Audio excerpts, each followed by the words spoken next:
I sobre les taules hi ha una mostra per les seves activitats literàries, revistes on hi ha escrit articles, etc. És llicenciat en Filosofia i Lletres, en Filologia Catalana i catedràtic de Llengua i Literatura a l'ensenyament secundari. També ha tingut premis i premis. És poeta, escriptor i crític literari. Ha publicat una vintena de llibres. Va començar a escriure poesia l'any 1987 i el 2010, l'any passat, va reunir tot el seu corpus poètic en un sol volum, Les places d'Ulisses. Tot el soroll del món, havia de ser allà i no hi és, tot el soroll del món és el debut novel·lístic d'aquest reconegut poeta.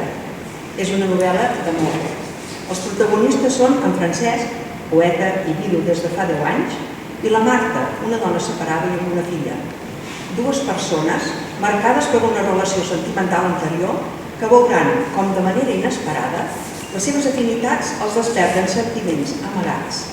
Comparteixen sopars, passejades i excursions on coneixen altres personatges interessants, a més d'una visita a Haití i els embats de l'huracà Melina. Tot plegat fa que el resultat sigui una història atractiva i suggeridora, explicada en un llenguatge culte i poètic, que la converteix en un poema de 276 pàgines. Us la recomano. Aquest llibre pot ser un bon company de viatge per a aquestes properes vacances.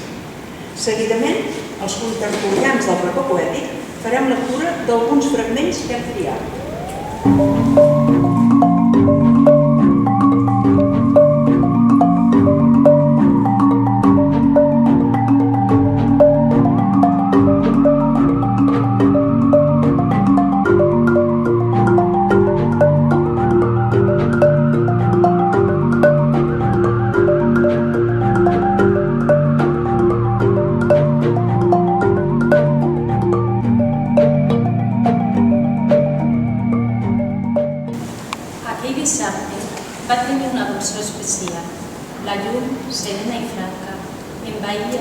Totes les formes de l'aigua que s'aplegaven en aquell racó privilegiat de la costa de Cuba. Francesc Beltrán va tenir la sensació d'alegria que havia sentit adolescent quan els dissabtes ajudava a despatxar el fort dels pares. Llavors va veure com Marta s'asseia tot just al límit del saltant d'aigua de la piscina. L'aigua clara i la llum nítida s'aliaven amb la bellesa d'aquella dona que, de cop, havia aparegut com una tenia amiga, disposada a indicar-li el camí de retorn a la pàtria de la felicitat. Prengué la seva càmera i li feu una foto, mentre Marta l'estava deixant anar, assumint en el seu cos aquell instant de bellesa que cap quadre podia millorar.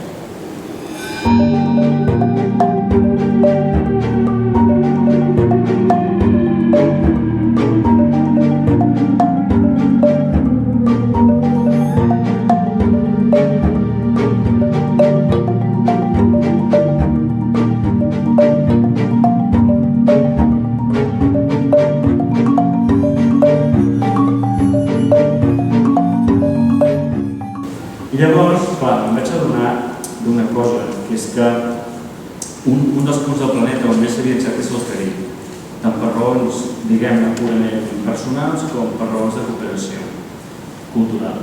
I llavors me'n vaig adonar que el detonant, de fet, era un viatge que vaig fer l'any 2002 a Punta Cana i que ja tenia la idea de fer la novel·la, però llavors estava molt cansat, molt fatigat. Vaig agafar un quadern a l'aeroport i vaig posar novel·la. Jo me'n recordava que havia intentat començar la novel·la llavors i vaig anar a buscar aquest quadern entre els meus papers i el vaig trobar i l'obro i dic, aquí tindré la tira de notes, no? Amb la... Dic, bueno, doncs res, si surt de dins, he pres una nota, molt estrany amb mi, sempre tinc notes, sempre... Bueno, deixa anar. I ja està. Llavors me'n vaig adonar que efectivament aquesta estada a Punta Cana era, en definitiva, el que em donava la situació de la novel·la. República Dominicana, uns catalans de 40 anys que estan sols a la vida, un perquè es queda vidu, l'altre perquè està separada amb una nena i es troba paratzat en un hotel de Punta Cana, una mica apartat dels complexos Calders, és una cosa una mica especial, que acaba sent una illa i es veia en tota la direcció. I a partir d'aquí em vaig adonar que tenia una matèria literària tractada. Una novel·la que sobretot veureu que té un ritme ràpid, és de lectura ràpida, molt cinematogràfica i molt dialogada. L'opció del diàleg, la veritat és que no la vaig prendre de manera conscient, va sortir així també. De cop i volta els meus personatges xerraven entre ells i de vegades jo assistia a les seves converses. Què diu aquest? Això m'ha agradat molt. El fet del diàleg vaig veure que m'estava possibilitant, una, que fos molt agradable la lectura, i fluïa molt, dues, que cadascú tingués la seva veu realment, que no hi hagués una confusió. Hi ha un tipus de literatura que finalment no te la creus, però la confusió entre el joc narratiu i els personatges tan gran que finalment dius, ostres, però això també era una cosa que m'interessava, que cada personatge tingués la seva pròpia vida i per tant de la seva pròpia dialèctica naixessin coses. Clar, els temes ja veureu que n'hi ha diversos, no? Jo us en resumiria 3 grans blocs temàtics, no? He dit abans, és una novel·la d'amor. És una novel·la d'amor perquè en definitiva crec que és una novel·la d'aventures emocionals.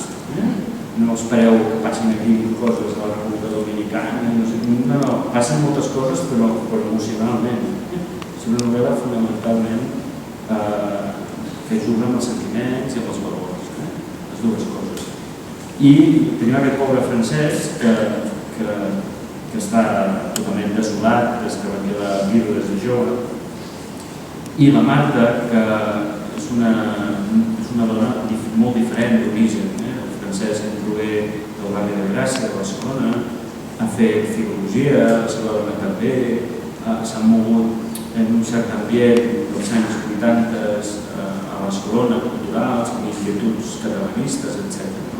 La Marta ve d'una classe social més alta, de la indústria tèxtil catalana, també amb una part, amb una branca que s'emparenta en un moment determinat amb el règim, és a dir, és diferent, no? I ella en definitiva ha estat una mica una iupi dels 80, aquí tenim dos contrastos, però que en definitiva s'han trobat anys més tard, després del que significa l'any 92, 10 anys més tard es troben en un punt de solitud, en la condició de barcelonins, solitaris,